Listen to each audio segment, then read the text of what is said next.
আসসালামু আলাইকুম দর্শক, স্বাগত জানাচ্ছি রয়্যাল বাংলা টিভির সংবাদে। এখন দেখবেন নারায়ণগঞ্জের সংবাদ। নারায়ণগঞ্জের ২৫০০ থানায় সদ্য যোগদানকৃত অফিসার ইনচার্জ ওসি সবজিল হোসেন আইন শৃঙ্খলা পরিস্থিতি স্বাভাবিক রাখতে কঠোর অবস্থানের ঘোষণা দিয়েছেন। তিনি বলেছেন, যারা আইনের সাথে সাংঘর্ষিক কিংবা আইন বহির্ভূত কর্মকাণ্ডে জড়িত থাকবে তাদের বিরুদ্ধে কঠোর ব্যবস্থা গ্রহণ করা হবে, সে যেই হোক না কেন।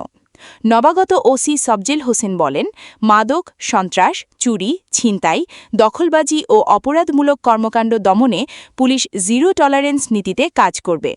সাধারণ মানুষের জানমাল রক্ষা ও নিরাপত্তা নিশ্চিত করতে ২৫০০ থানা পুলিশ সর্বদা সতর্ক অবস্থানে থাকবে বলেও জানান তিনি।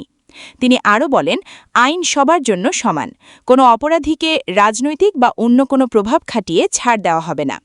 অপরাধ দমনে স্থানীয় জনগণ, জনপ্রতিনিধি ও গণমাধ্যম কর্মীদের সহযোগিতা কামনা করেন তিনি। ধন্যবাদ। আপনারা জানেন যে ২৪/৫/২০২৬ তারিখে আমি সদ্যই যোগদান করেছি।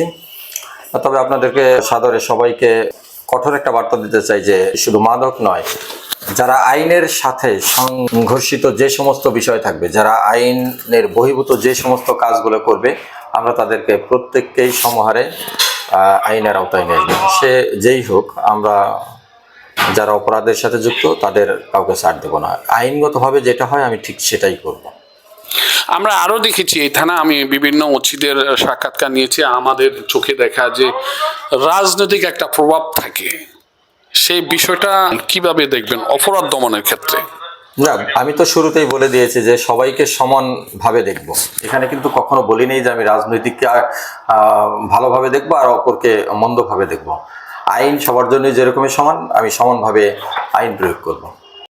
এদিকে নতুন ওসির এমন কঠোর বার্তায় সাধারণ মানুষের মাঝে স্বস্তি ফিরে এসেছে বলে স্থানীয়রা মনে করছেন। আইন শৃঙ্খলা পরিস্থিতির উন্নয়নে কার্যকর ভূমিকা রাখবেন বলে আশা করছেন সচেতন মহল।